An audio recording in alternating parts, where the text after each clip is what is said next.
patients that died on board. Okay. We get to clean them. Okay.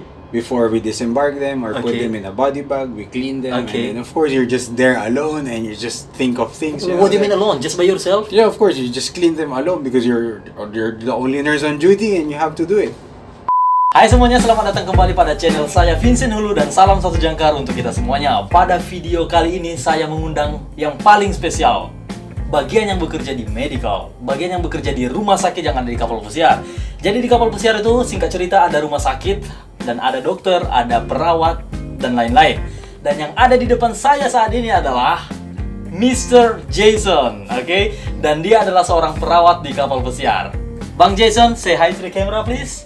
Hello. Alright, I call him Bang actually because just because we are just like a brother. Brother in the ship.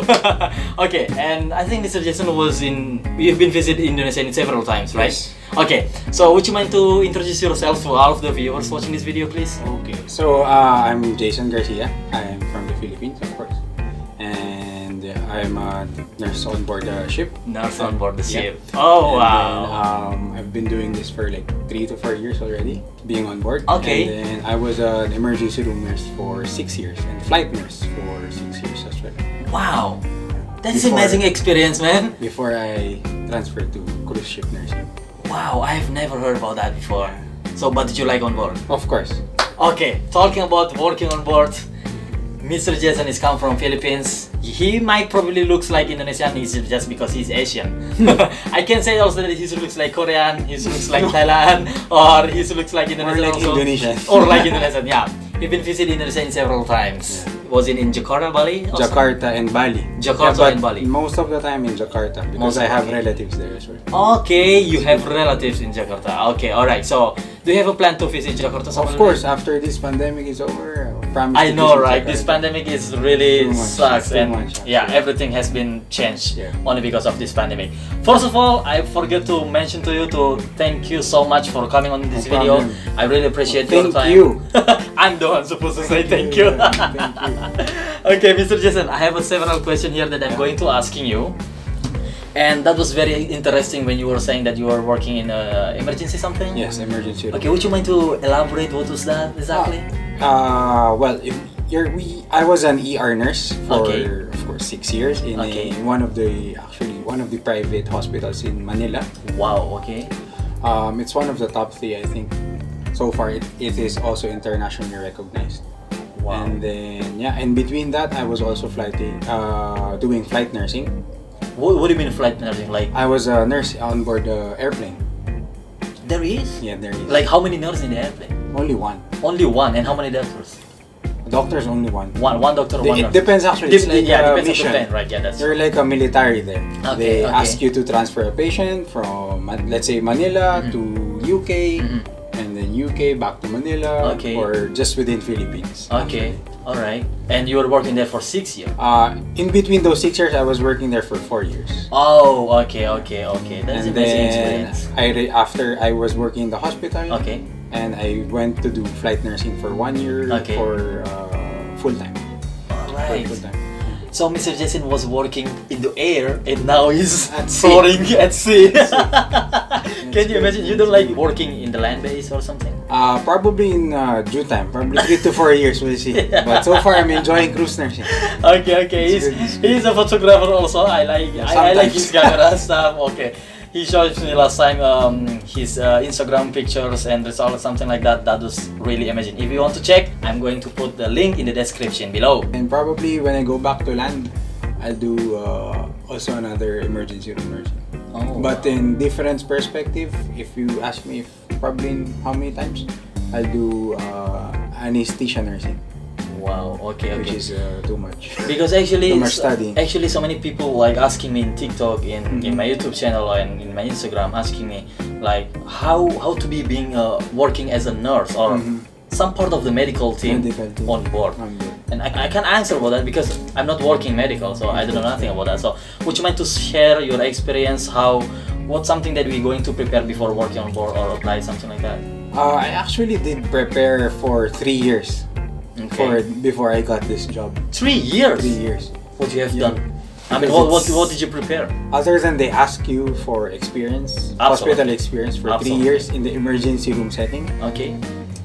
They would ask for 3 more licenses.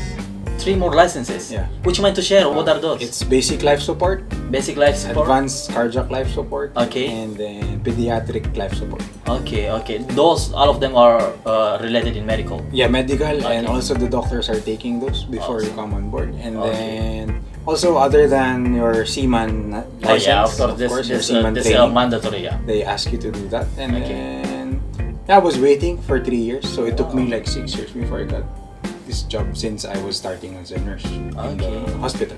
Okay. But most of the nurses actually in this company, we all came from the same hospital. Ah, I see. Okay, okay. Most of us. Okay, okay. I see. What I know is just only like if you're gonna work on board, and they are also look which university you are graduating. You know, is that really like? It's more very actually. It's not that important. Okay. I think it's more like your training and experience they're looking to. Okay, the training and experience. Okay, let's say right now I just graduated from one of the university in Indonesia, and as a nurse, so I'm going to apply here on board, any company is it, and I have no experience, and they asked me to get the experience, and of course I want to get some experience not in Indonesia, let's say in US or somewhere, you know. Do you think that will be okay? That will be good for me to come on board? It's okay, because they look at how many experiences you have, years of experience, because that's the first question they ask you in the interview. They do Skype interview. You should pass 2 more exams before you go work as a cruise nurse.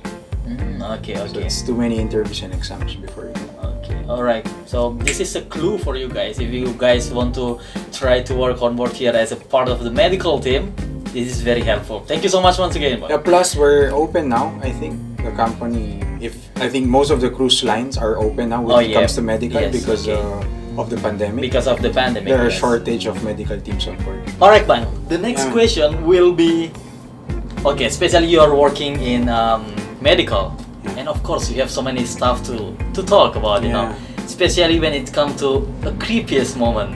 So I'm going to ask you if you don't mind to share your experience, like something creepiest while you're working on board for 4 years. Yes.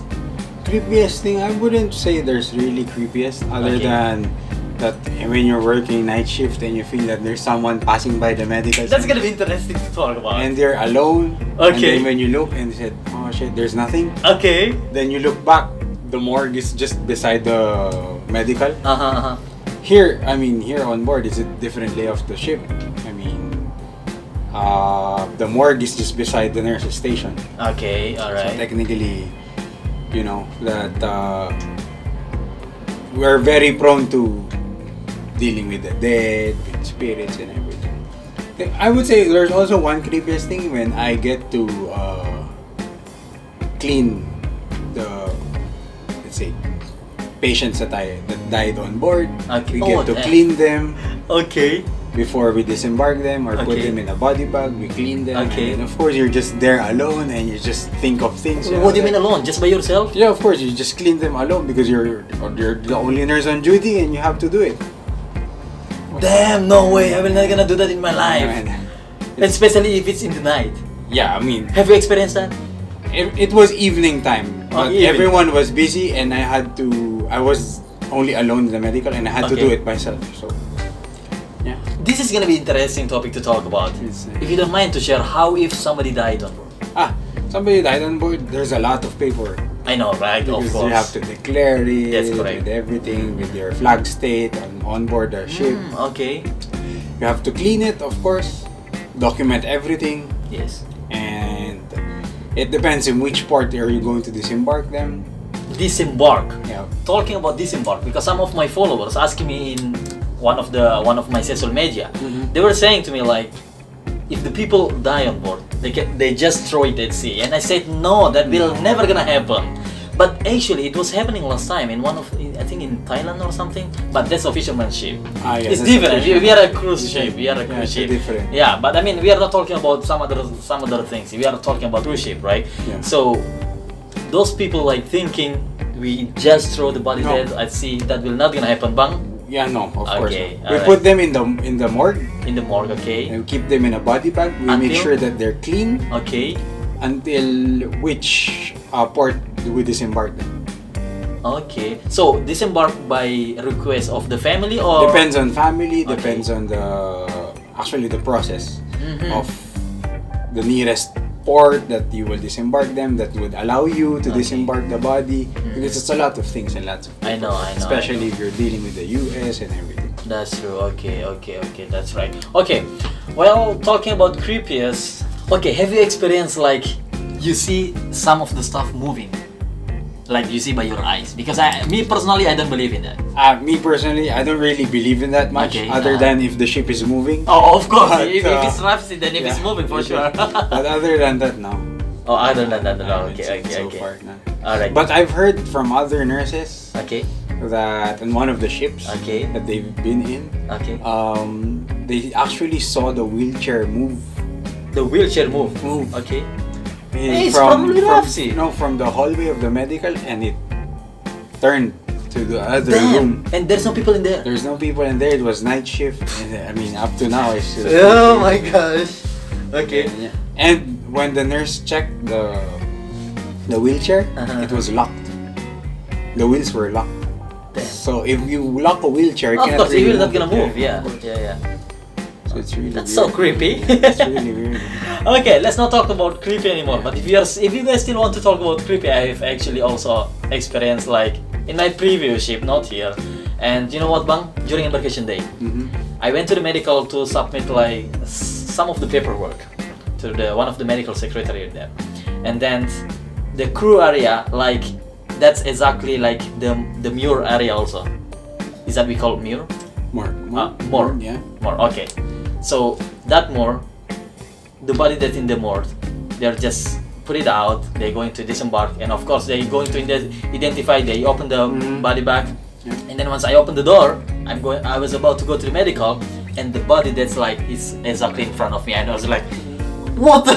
It's surprising me a lot, and it's like very close to my face, you know. That's crazy, yeah. And everybody look at me, of course, because they are still talking about that. I don't know, they checking something on it, and I was like, oh, I'm so sorry about that. I don't know what it is, and I have to turn around, go to the guest area, and then go inside the medical. And I was like, what the hell? What a day. Anyway, talking about the creepiest, that is so creepy, I know, but some of us also not experienced like that. They like those things. Okay. Since Bang Jayson still working as a nurse here on board, and I'm going to asking also how if the people who wants to give birth here on board, which nationality the kids will be, you know? Yeah. Well, technically, I think it really depends on the regulation, flag state of the ship. Okay, flag state. Because whichever flag the ship carries, it varies, you know. It depends on their law. Yeah. However, I think in this company, we don't really allow pregnant women on board. Okay. Any pregnant women that's 24 weeks. 24 weeks.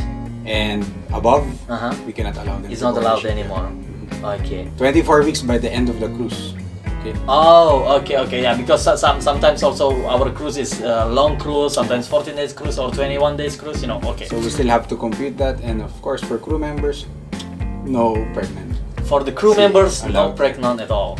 Yeah, but if in case the crew member pregnant on board, we disembark them. But that will be okay, right? I mean, there is no violation in it. No, I mean that's a normal. There's a normal life. A normal way of life. Yes. So okay. We have to. That's take care okay. of the crew, disembark them normally, back to their home. Send them home. Yeah. Okay. All right. Thank you so much, Bang. Of course. This is like maybe some of the even me personally. I was thinking like, okay, I was questioning many things about this, and I got the answer now, and you guys get the answer also now. So this is gonna be the last question for our session today. For our session today, meaning that we have our session again tomorrow. Okay. What was your funniest experience while you're working on board? Funniest experience, I would say, is there were a lot. Of course, yeah, a lot. Other than dealing with real emergencies, it was also funny. What do you mean funny? What's something funny on it? Let's say when the engine we have problems with the engine, and we have emergencies, fire problems, fire emergencies. We have to deal with those at the middle of the night, and you just laugh, and then, you know, when you're just talking, having a drink, and then suddenly you hear the ship move, and then, oh shit, it's an emergency. You just run. But I would say with the funniest is charter cruises. Charter cruises? Why it's funny? Because you could see a lot of things happening that you wouldn't really see in normal cruise. That's true, right? Yeah, that's and true. You just keep on trying to be professional, and you cannot laugh, you know. I know, right? Like, especially the drunk people. Yeah, especially you are working the medical, and I mean we are employees, so I know, right? It's crazy. That's gonna be funny. I know. Have you experienced that? Yeah, of course. I was like, there's one I think that I was dealing with a patient. Okay. They said that they cannot wake up the patient. They thought it was dead, and I said no. I mean, he has a pulse. She has a pulse. Sorry. Okay. And then we checked, and she suddenly woke up. What the fuck? And then went back down again, sleeping. That's funny. So I think, oh no, she's just drunk. It's normal. We just have to bring her to the medical center, and we'll just take care of her. That's it. Okay. Yeah, it's kind of funny. Yeah. Okay guys, let me talk in my language just for a moment. Oke, jadi untuk sebagai informasi kalian juga, di kapal pesiar itu bayangkan kapal pesiar bisa di-charter sama klub atau perkumpulan orang-orang tertentu. Jadi ketika kapal pesiar di-charter, orang-orang tersebut pasti melakukan segala sesuatunya dengan suka-sukanya aja. Jadi ada banyak sekali yang mabuk, dan of course medical yang taking care all of those things, you know. Anyway, Bang, thank you so much. Thank you. Do you have something to say to my viewers watching this video, probably? No, I think you should support Vince. He's really good. Thank you so much. I hope you do more content. Yeah, sure. We will follow you on YouTube always. Thank you so much, Bang. Thank you so much. No problem. Oke, guys, bagi kalian yang pengen mengetahui Instagramnya Bang Jayson, silakan klik link yang ada di deskripsi di bawah. Saya Vincent Hulu, salam satu jangkar.